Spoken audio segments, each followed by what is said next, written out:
진리가 너희를 자유케 하리라 말씀의 제목으로 은혜 받기를 원합니다. 그림을 하나 보시겠는데요. 여러분 잘 아시는 그림입니다. 누구입니까? 프랑스의 나폴레옹이란 황제입니다.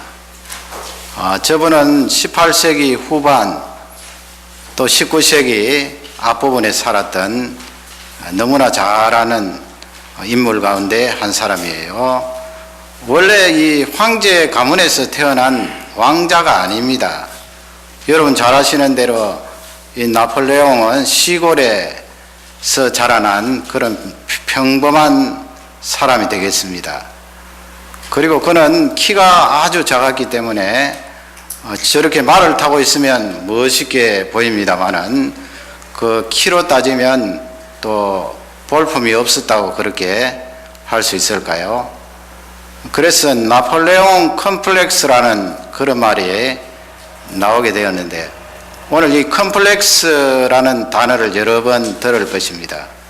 심리학적으로 프로이드가 처음 이야기했고 칼 융이라는 사람이 또 이 부분에 대해서 많이 이야기했는데, 그런 이야기 들으면 복잡하고 우리가 그냥 일반적으로 컴플렉스라고 사용하는 그 개념으로 말씀을 전하기를 원합니다.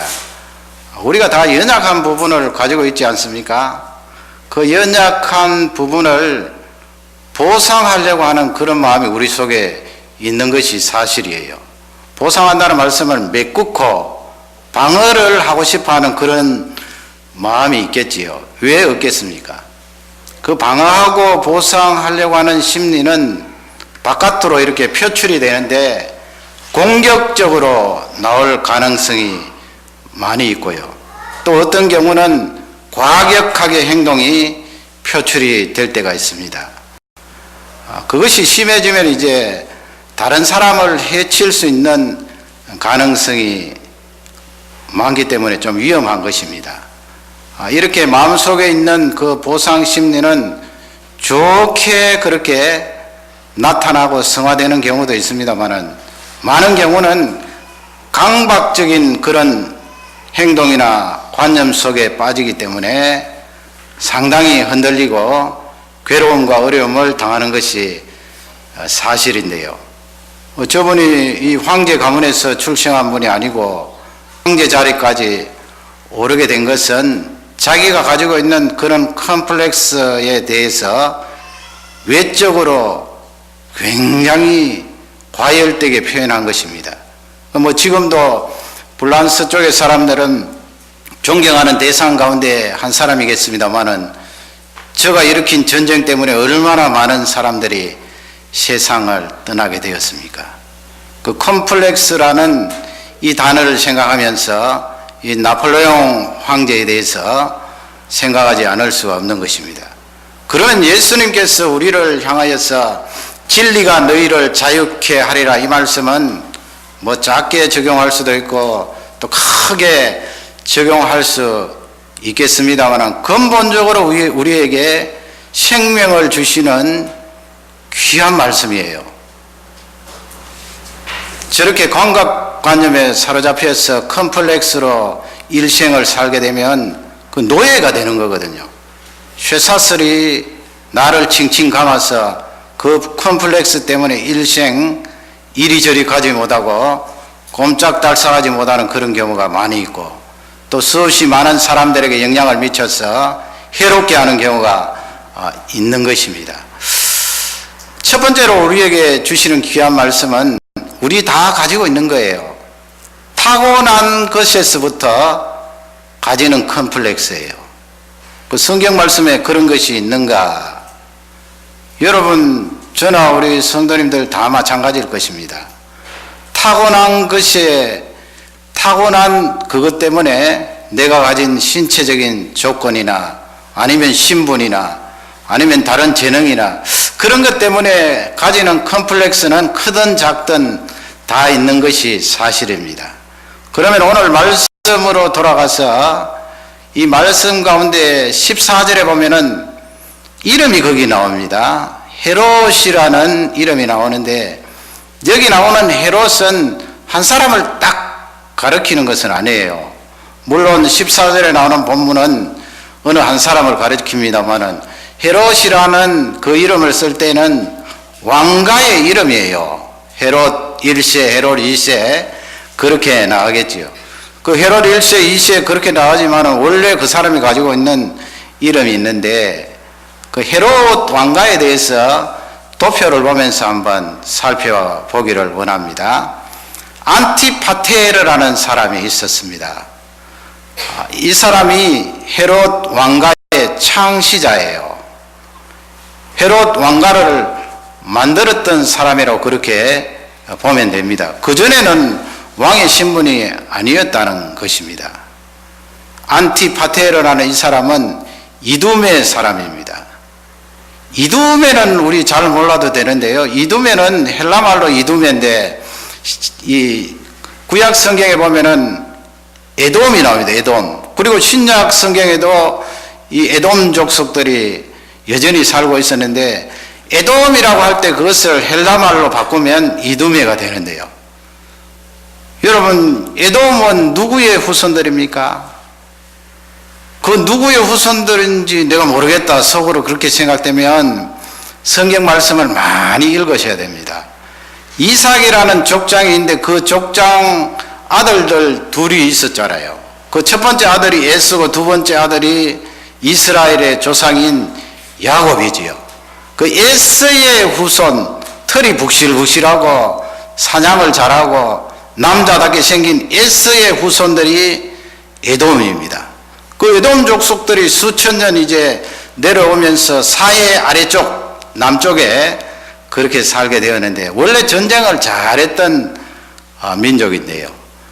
이 안티파테르라는 이 사람이 바로 에돔 족속이에요. 이두메 사람이에요. 예수님 오시기 전에 125년 전에 그 요한이라는 유대 사람이 그쪽 이두메 사람들, 에돔 족속들을 쳐서 무찔렀어요. 그러니까 뭐 이 유대 사람들이 옛날에 우리 일본 사람들이 한국 사람들에게 하는 것과 비슷하게 이두메 사람들을 향해서 강요를 했는데 그것이 무엇인가 하면 너희들 할례 받아라. 할례는 서컴시전이죠. 할례를 받아라. 남자들 할례 받으면 다 유대인이 될 수 있다. 그래서 강압적으로 하니까 이 이두메 족속들이 할례를 받은 거예요. 그러니까 핏줄은 이스라엘의 후손이 아닙니다만은 하나님께서 명하신 그 신앙적인 의식에 따라 할례를 받았기 때문에 하나님의 자녀다 유대인이라 그렇게 할 수가 있겠지요. 이 안티파테르라는 사람이 정치적인 그런 수완이 많았어요. 당시에 여러분 어느 나라가 어느 제국이 그 유대 팔레스타인 지방에 영향을 미쳤을까요? 로마입니다. 로마. 그리스가 원래 거기에 헬라가 차지하고 있다가 로마가 일어나서 로마가 이제 영향을 미치게 되는데 이 로마 정부에 알랑거리는 거예요. 안티파테르가. 알랑거린다는 말씀은 로비를 많이 한다는 말씀인데 곡식도 갖다 주고요. 금은 보화도 갖다 주고 뇌물을 바치는 거예요. 뭐 하려고 여러분 뇌물을 바치겠습니까? 권력을 따내겠다는 거예요. 로마 정부가 팔레스타인 지방을 관할하고 있으니까 힘 있는 그 제국에 다가가서 우리를 영주로 삼아달라 이 말씀이겠죠. 왕입니다. 그러나 이 안티파테르가 암살을 당하는데 그때가 예수님 오시기 전 70년 전이에요. 그 안티파테르 밑에 도표를 보시면 여러 아들들이 있었는데 중요한 인물 두 사람만 그린 것입니다. 첫 번째 아들이 파사엘이라는 아들이고 두 번째 아들이 누군가 하면 헤롯이라는 사람이에요. 여러분 아시겠지요? 이 사람이 누군가 하면 헤롯 대왕이에요. 헤롯 대왕은 자기 아버지보다도 정치적인 그런 수완이 더 좋아요.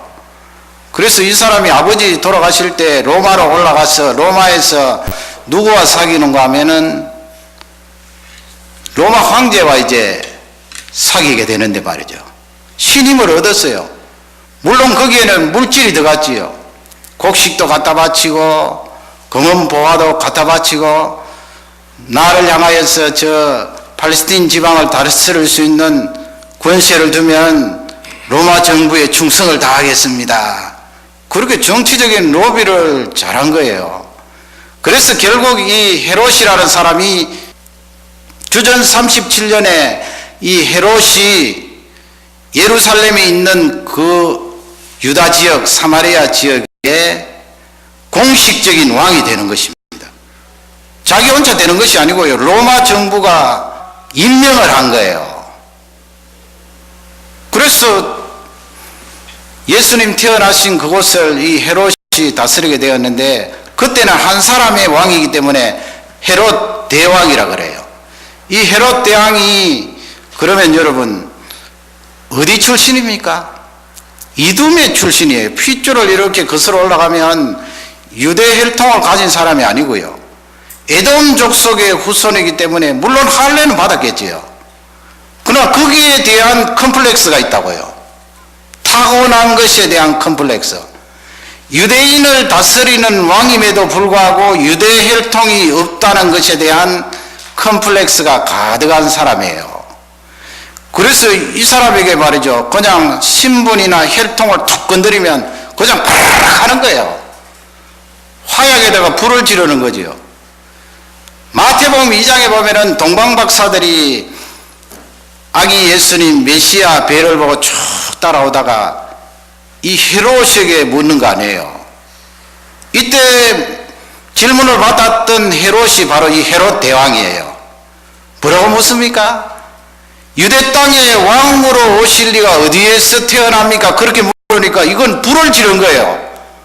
화약에다가 불을 지핀 거나 다름이 없어요. 그래서 너희들 돌아갈 때는 반드시 나에게 와서 보고하고 가거라 그랬거든요. 그러나 동방박사들이 그 말을 듣지 않고 다른 데로 가버리니까 이 헤롯 대왕이 어떻게 했어요? 그 베들레헴 주위에 있는 2세 이하의 아이들을 다 학살했다고요.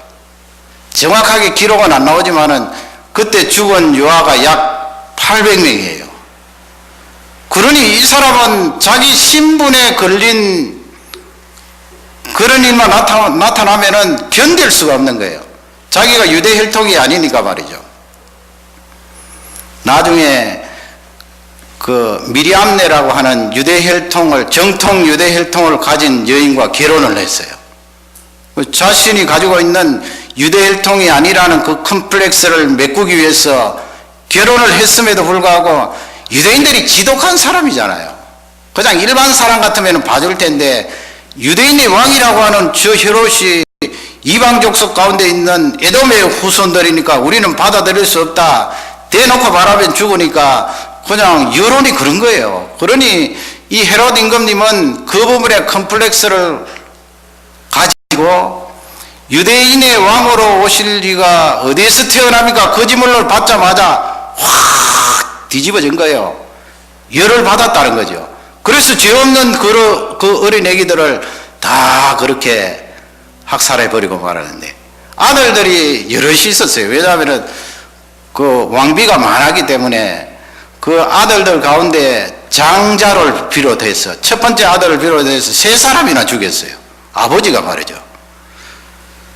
두기 자기가 죽기 5일 전에는 장자를 의심해서 살해를 했는데 누구든지 자기 자리를 넘볼 수 있다고 생각하고 아들까지 그렇게 경계하면서 컴플렉스를 가지고 있었던 그런 사람입니다. 나중에는 뭐 자기가 그렇게 저지른 일에 대해서 실감을 했겠죠. 그래서 내가 만일에 죽으면 이 사람이 4년에 4월 달에 세상을 떠났는데 말이죠. 내가 죽으면은 누가 나를 향해서 울어주겠나. 그래서 내가 죽으면 유대에서 유명한 랍비들, 명성 있는 사람 한 30사람, 40사람을 죽이라. 여리고에 가면 경기장이 있는데 그 경기장에서 죽이라. 그러면 나를 위해서는 울어 죽지 않을지라도 그 유명한 사람들이 죽었으니까 울어 줄 것이다.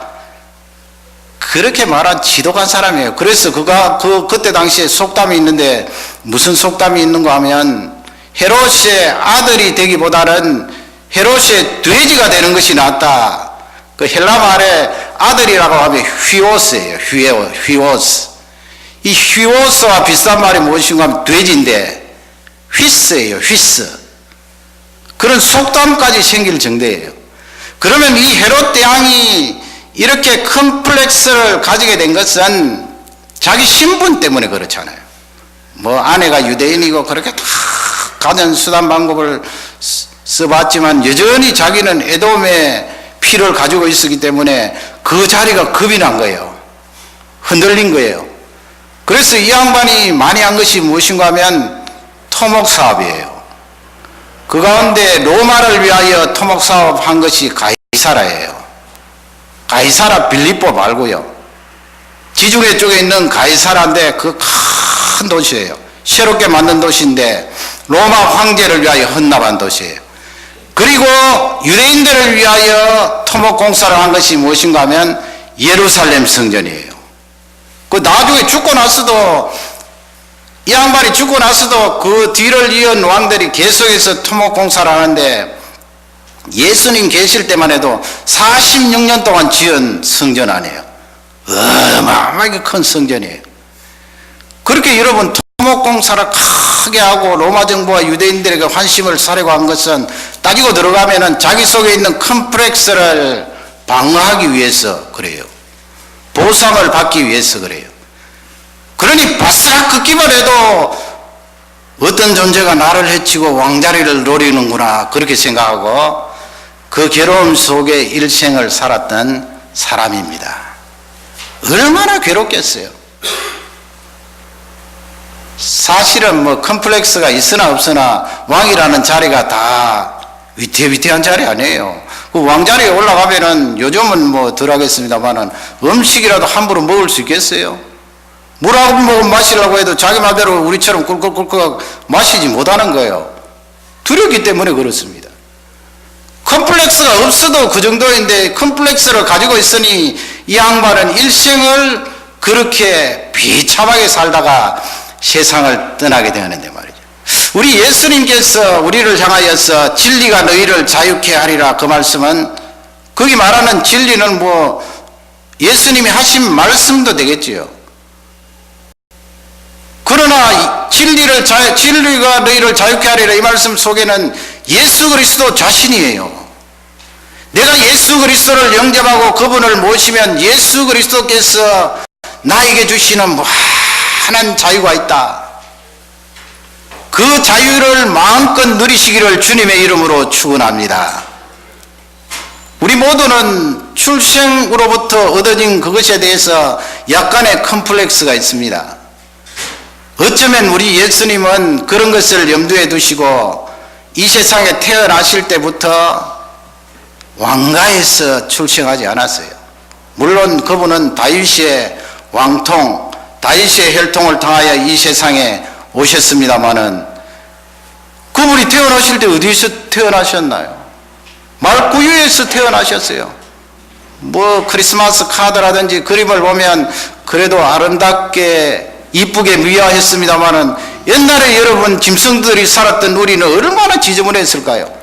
빈대도 득실거리고 벌레도 있을 것이고 우리 자매들 싫어하는 거미도 있을 것이고 굉장했을 거예요. 냄새는 퀴퀴하고 우리 예수님은 태어나실 때부터 벌써 그렇게 낮고 천한 자리에 태어나시면서 우리를 향하여 진리가 너희를 자유케 하리라. 내가 이 세상에 이렇게 비천하고 낮게 태어난 것은 너희들이 느끼고 괴로워하는 타고난 것으로부터의 컴플렉스를 내가 다 짊어지셨다는 말씀이에요. 여러분 우리가 이 세상을 살면서 내가 이렇게 태어났더라면 내가 조금 더 많은 것을 가지고 태어났더라면 내가 저 높은 사람들처럼 권력을 가지고 이 세상에 존재했더라면 하는 그런 컴플렉스가 있나요? 아니면 신체적인 부위를 가지고 그 부위를 뜯어보면서 나는 왜 이렇게 못생겼을까? 그것을 탄식하며 강박증 속에 살아가는 사람이 있나요? 우리 가운데는 없을 줄 압니다. 그러나 예수님이 우리에게 오셔서 하시는 말씀은 진리가 너희를 자유케 하리라. 너가 가지고 있는 출생으로부터 얻어진 연약한 부분도 예수 그리스도께서 다 짊어주시고 해결해 주시고 자유케 하신 그 능력을 찬양합니다. 얼마나 예수님이 주시는 이 자유가 놀라운가요? 하나님 아버지 나 자신을 이 세상에 태어나게 하시고 부모님을 만나게 하시고 이 가문에 살게 하신 것, 예수 그리스도로 말미암아 마음껏 누릴 수 있는 자유를 체험할 수 있도록 은혜를 주심을 감사합니다.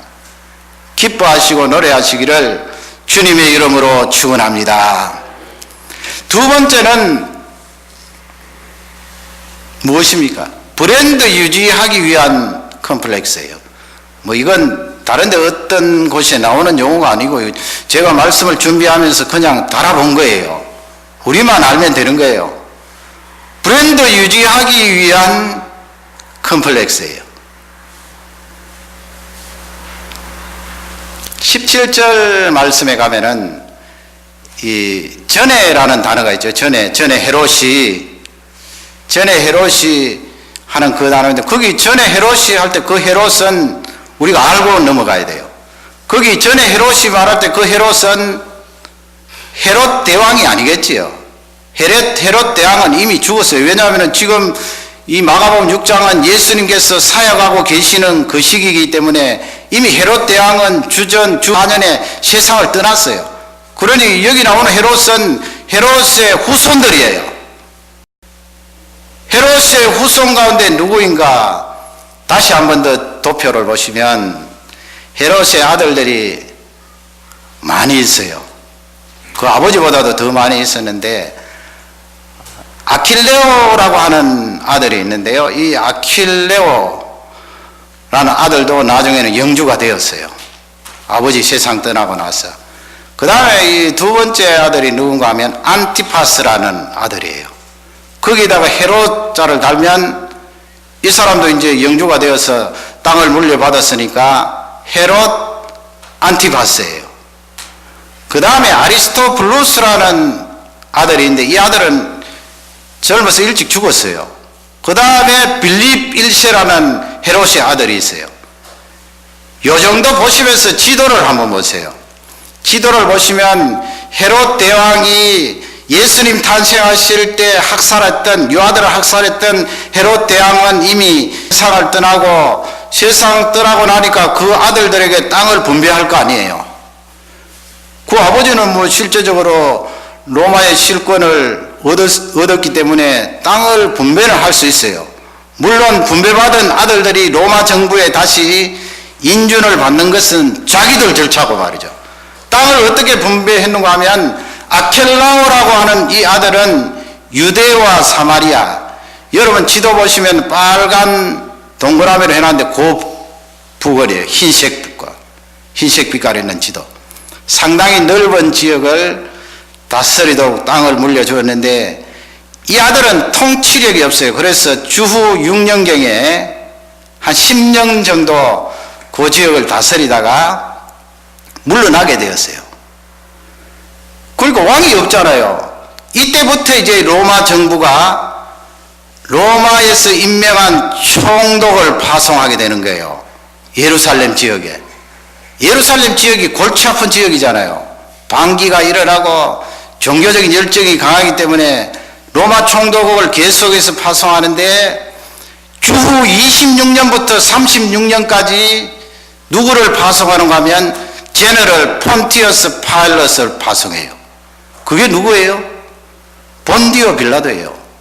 26년부터 36년. 그래서 이 본디오 빌라도가 예수님을 심문하게 되지요.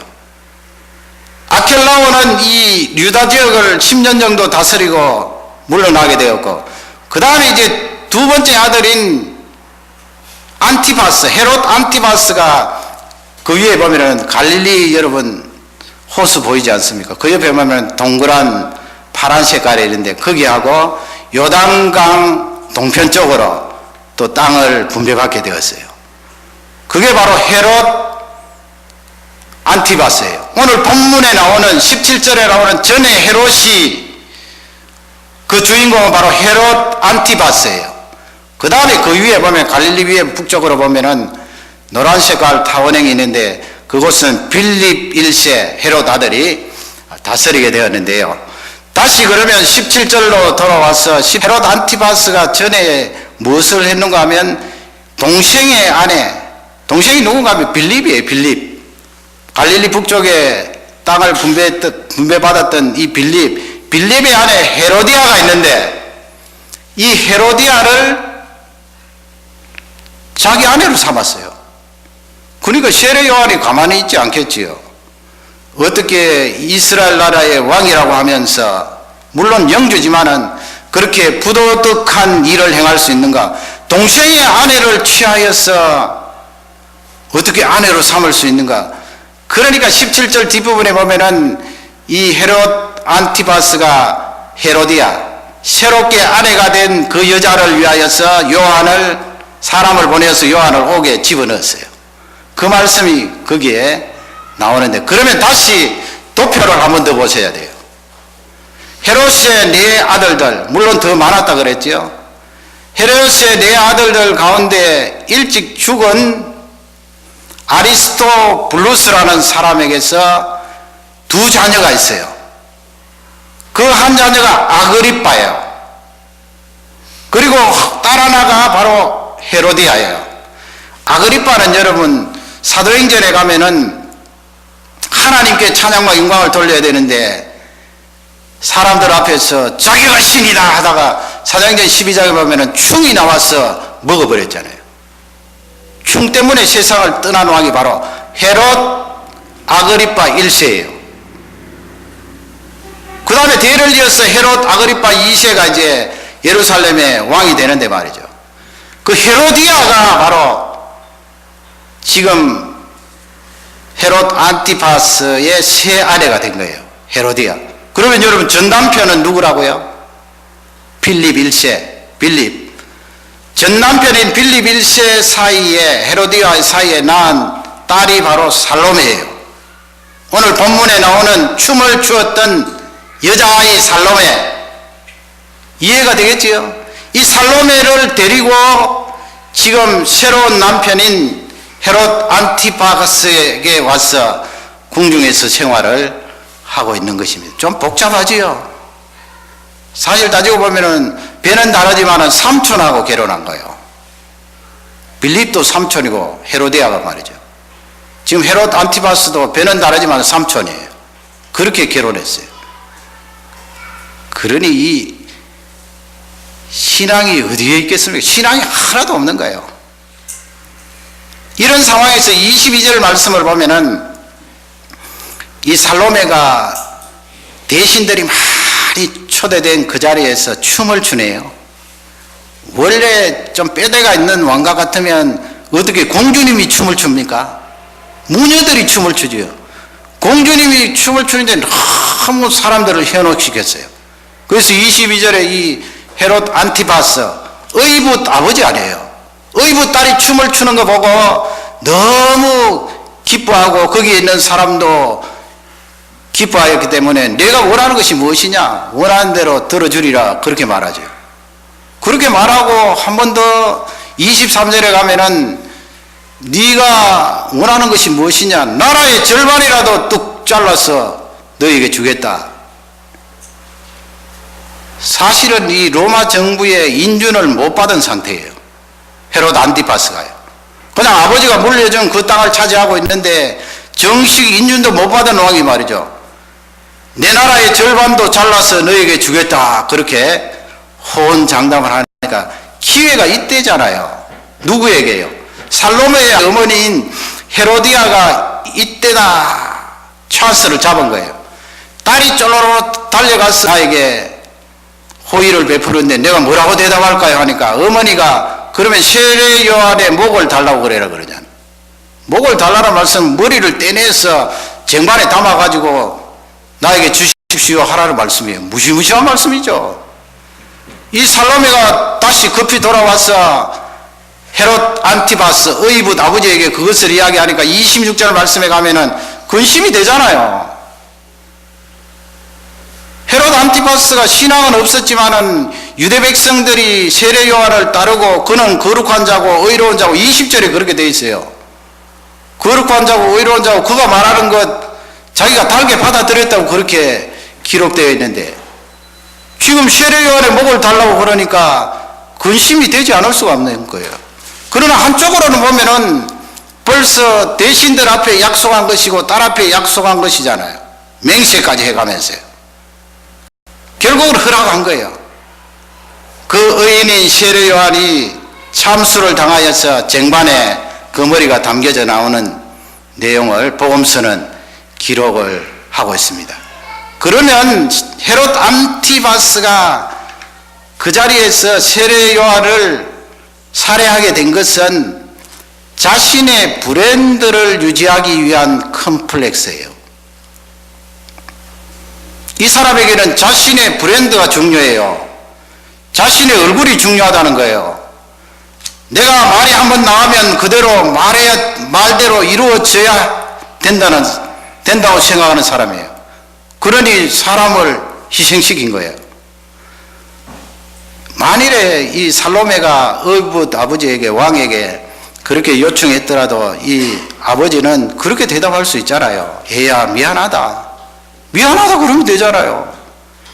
내가 한번 너 춤 잘 추기 때문에 마음이 감동이 되어서 나라의 절반이라도 주겠다. 무엇이든지 나에게 구하라 말했지만은 그 세례 요한의 목을 구하는 것은 그 사람의 생명을 빼앗는 것인데 나라의 절반이라도 너에게 줄지언정 사람의 생명을 빼앗는 것은 나 할 수 없다.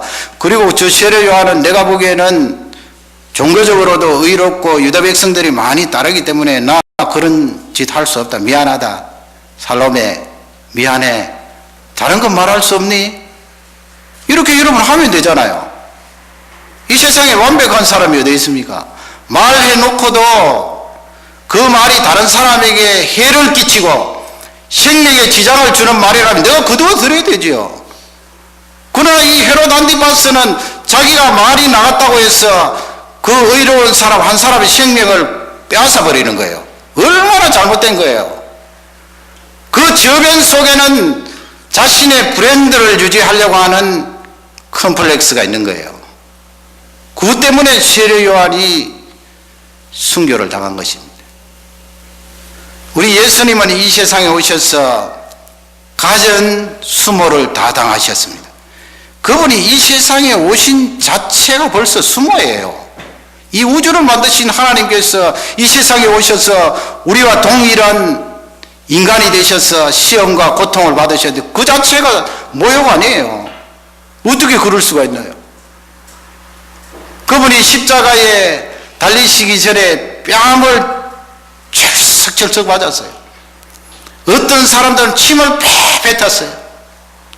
여러분 우리가 일생을 살면서 부모님에게 들어 그렇게 뺨을 두드려 맞은 적은 있을지라도 다른 사람에게 뺨을 두드려 맞은 적은 일생에 한두 번 이렇게 그런 적 있습니까 여러분? 있을 수도 있겠지요.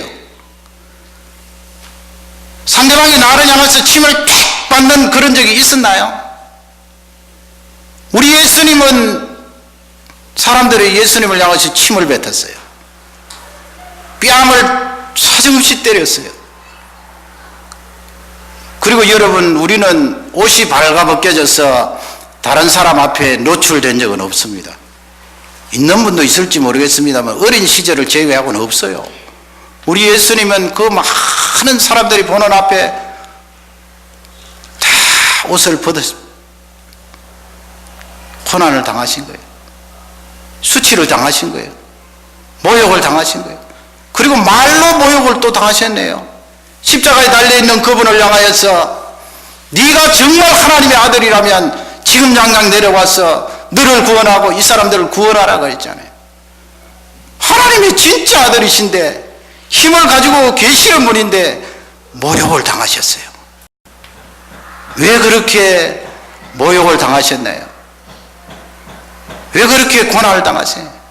시편 22편에 보면은 메시아 예언신데요. 그 메시아가 나는 사람이 아니라고 그랬어요. 나는 벌레라 그랬어요.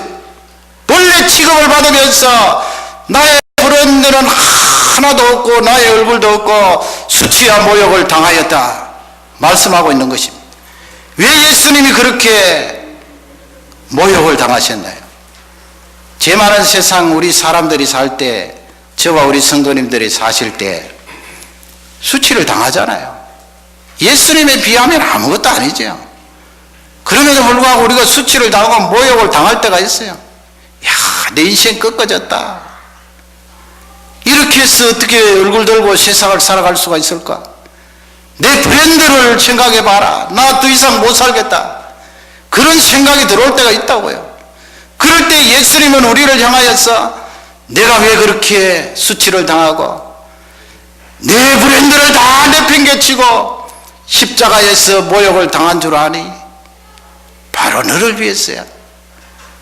너가 브랜드 때문에 컴플렉스를 가지고 힘들어하고 괴로워할 때 나를 생각해. 내가 이미 당한 거야. 그러므로 너희들은 자유하라. 자유를 누려라.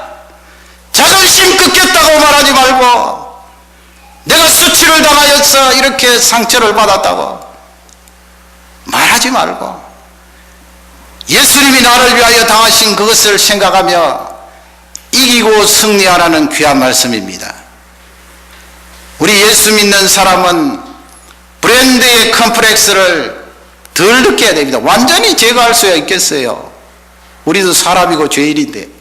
그러나 예수 그리스도께서 우리에게 주신 그 자유를 통하여서 극소화하여서 이 세상에 살 때 자유함을 마음껏 누리는 종들이 되시기를 주님의 이름으로 축원합니다.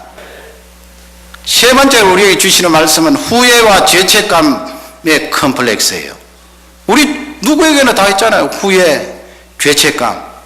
14절 말씀에 가면 헤롯이 이제 말하는 내용이 나와 있어요. 지금 17절부터 그 뒤로는 과거의 이야기를 하는 거예요. 과거. 헤롯이 행하였던 과거의 일이고 14절부터 16절은 현재의 현재. 헤롯이 지금 말하는 거예요. 무엇에 따라 말하는가 하면 예수님께서 능력을 행하고 기적을 드러내시니까 소문이 쫙 깔린 거예요. 그러니 헤롯 안티파스가 그 소문을 들었는데 어떻게 해석하는가 하면 예수님은 하나님의 아들이시다 그렇게 해석하는 것이 아니고요. 어떻게 해석하는가 하면은 그 능력을 행하는 예수라는 자는 틀림없이 죽었던 세례 요한이 살아나서 그 속에서 능력을 운동하는도다 그렇게 말하는 거예요. 그러니 우리가 과거에 뭐 잘못한 것이 있으면 아니면 뭐 어떤 짐승, 곤충을 보고 놀라면 비슷한 거 보고도 놀란다는 말이 있잖아요. 자라 보고 놀란 사람이 집안에 있는 소뚜껑 보고 깜짝 놀라서 으 하듯이 말이죠.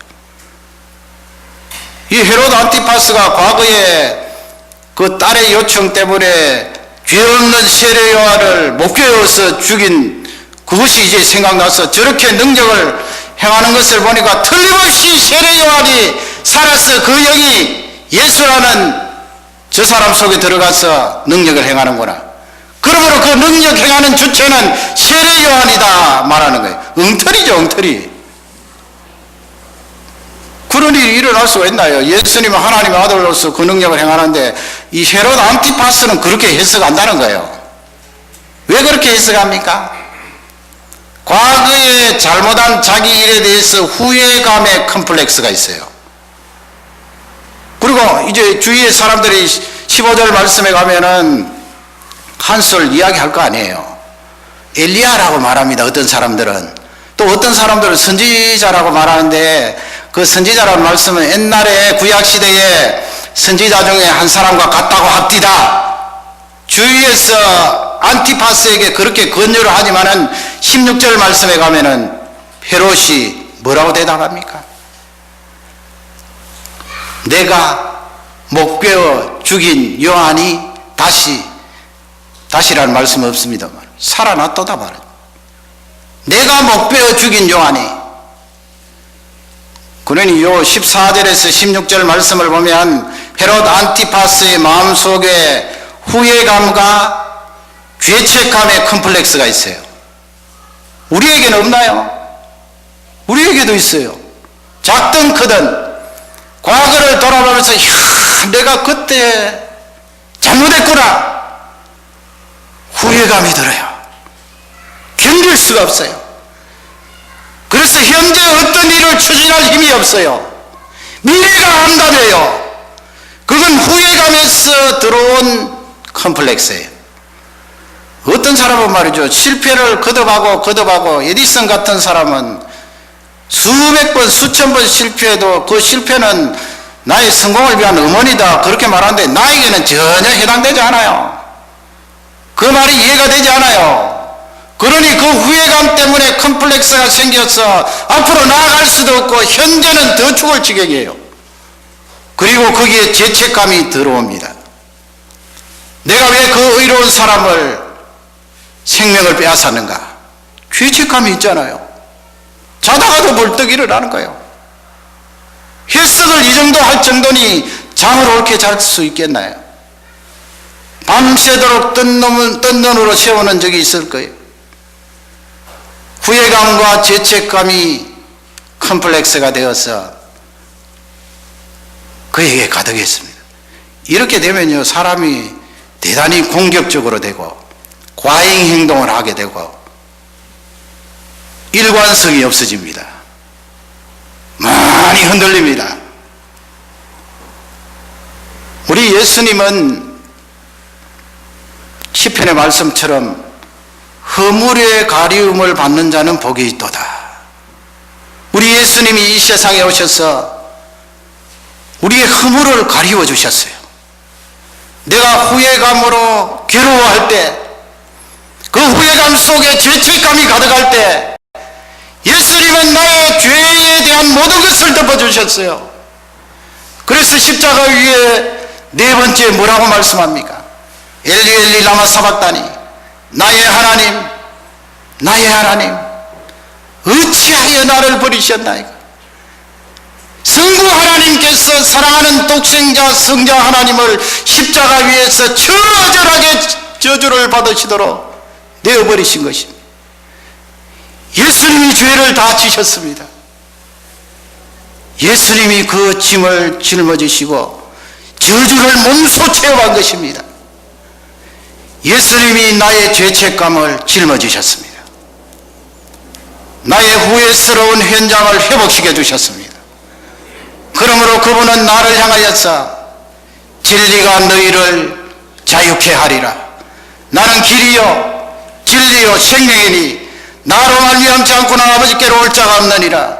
나는 진리요 예수 그리스도로 말미암아 우리는 모든 죄에 씻음을 받고 죄책감에서 후회감에서 자유함을 누리는 줄 확신합니다. 여러분, 이 자유가 얼마나 놀라운가요? 인생의 고통, 인생의 아픔, 인생의 상처, 어쩌면 이 세 가지 때문에 찾아오는 거 아닙니까, 여러분? 이거 예수님이 해결해 주신 거예요. 이것을 예수님이 맡아주신 거예요. 그분은 하나님의 독생자예요. 우주를 만드실 때 같이 우주를 만드신 분이에요. 절대자예요. 우리에게 소망을 주시고 힘을 주시는 하나님의 독생자이십니다. 그분은 메시아이십니다.